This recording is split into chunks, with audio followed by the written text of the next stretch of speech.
Jambere uyu n'umugwi d'amapaje ndafite amafamiye kandi bazi ni famiye umuntu aronkera buri kimwe abakeneye mufite famiye bisigana bakundanye rero no munsi twakorana ngakorera hari impamvu kandi iyo mpamvu ifadika rero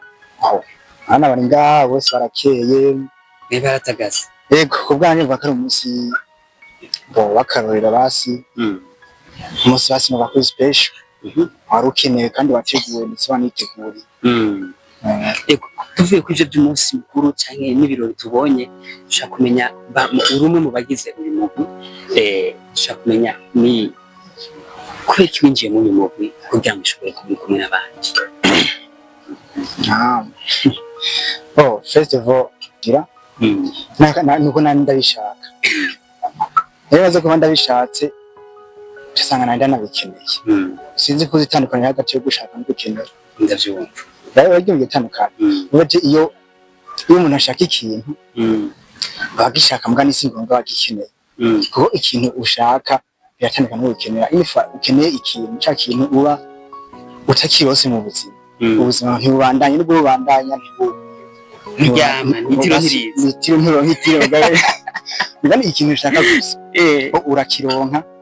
ukirose nisa utakirose afikoso urabandanya neza rero mu kwinjira aha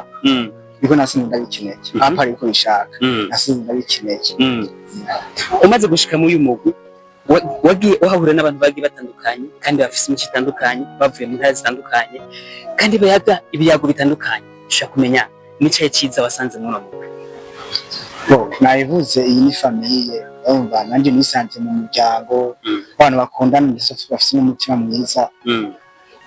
bumva wisanze mu bantu bafise umutima mwiza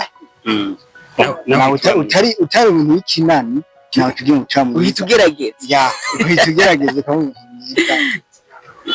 basi ni famiye kweri je kuri bwanjye ni famiye ndayishima niyo mpamvu nahisemo kuyijoininga hamwe ikintu nuko nasinze bakora ibintu nkunda